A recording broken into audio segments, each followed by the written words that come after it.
prism of Dharma.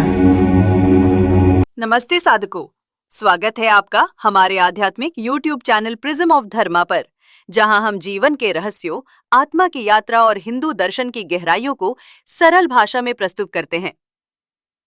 आज हम अपनी अद्भुत श्रृंखला की दूसरी कड़ी में जानेंगे त्रिशरीर, जो हमारे अस्तित्व के सबसे सूक्ष्म से सबसे स्थूल तक फैले हैं।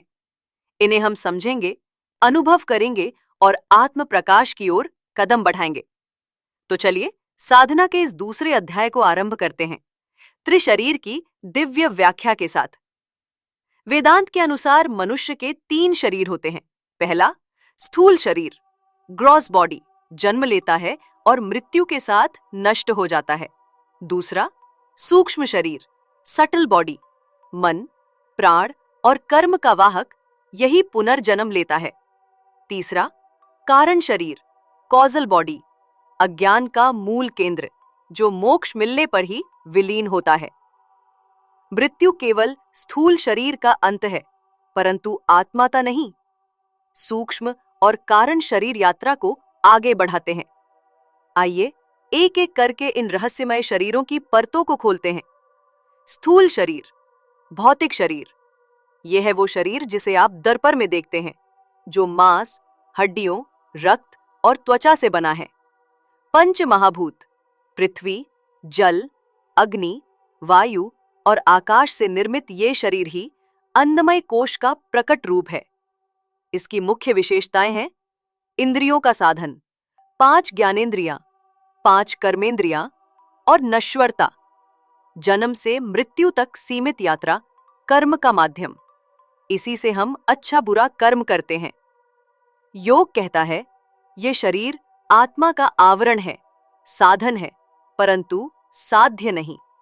आइए अब बात करते हैं इसके निर्वाह के उपाय। सात्विक आहार, नियमित व्यायाम और आयुर्वेदिक चिकित्सा। स्थूल शरीर को साधना का मंदिर माने, इसे स्वस्थ रखें, पर इससे चिपके नहीं। अब बात करते हैं सूक्ष्म शरीर की। ये शरीर हमारी सोच, भावनाएं, इच्छाएं, प्राण शक्ति और कर्मों का समूह है। ये आंखों से नहीं दिखता, पर यही है जो पुनः जन्म की यात्रा को आगे बढ़ाता है। इसकी संरचना है मनोमय कोश, भावनाएं, विचार, इच्छाएं, और प्राणमय कोश, जीवन शक्ति। 5 प्राण, प्राण, अपान, व्यान, उदान, समान और विज्ञानमय कोश, संस्कार, चित्त, अवचेतन। इसकी विशेषताएं हैं: स्वप्न अवस्था में सक्रिय, कर्मफल का वहन करता है, योग और ध्यान से शुद्ध होता है। ये शरीर हमें दिखाता है हम केवल शरीर नहीं, विचार भी हैं, ऊर्जा भी हैं, स्मृतियों का समुद्र भी है।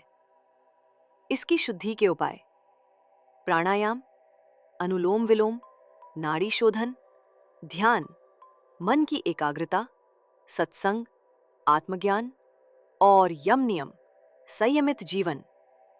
मन का शुद्धिकरण ही आत्मा की अगली सीढ़ी है। जब मन शांत होता है, तब आत्मा बोलती है। अब बात करते हैं कारण शरीर की। ये शरीर नहीं, बल्कि अज्ञान का आवरण है। यही वह परत है जो आत्मा को भ्रम से अलग दिखाती है। यही है माया, यही है भ्रम का मूल। अब बात करते हैं इसकी विशेषताएं की। सुषुप्ति अवस्था में सक्रिय, संस्कारों का गहरा भंडार, अविद्या का केंद्र, त्रिगुणों का मूल। जब व्यक्ति कहता है मैं, वह कारण शरीर बोलता है। लेकिन जब वह समझता है मैं कौन, तो कारण शरीर पिघलने लगता है।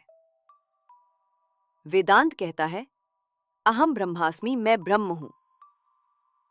विलय के उपाय: आत्मज्ञान, मैं चेतना हूं का साक्षात्कार, निष्काम कर्म, फल की इच्छा का त्याग, ध्यान, विवेक की ज्वाला से अज्ञान का नाश, भक्ति, पूर्ण समर्पण से कृपा प्राप्ति। जब यह शरीर भी नष्ट हो जाता है, तब आत्मा का पूर्ण प्रकाश प्रकट होता है। तब जीव कहता है तत्वमसि, तू वही है। त्रिशरीर की ये यात्रा यही पूर्ण होती है, लेकिन आत्मा की यात्रा तो अभी आरंभ हुई है। हमारी अगली श्रृंखला में जानेंगे मन की प्रवृत्तियां और ऊर्जा तंत्र के गहन रहस्य। कैसे विचार बनाते हैं भाग्य और कैसे नाड़ियां, चक्र और कुंडलिनी हमारे सूक्ष्म जगत को नियंत्रित करती हैं। यदि ये वीडियो आपको उपयोगी लगा हो तो इसे लाइक करें, शेयर करें और कमेंट में बताएं कि आपने क्या महसूस किया, क्या जाना। हमारे साथ जुड़े रहिए, साधना में स्थिर रहिए और जीवन के हर क्षण को दिव्यता से भर दीजिए। नमो नारायण। Thanks for watching.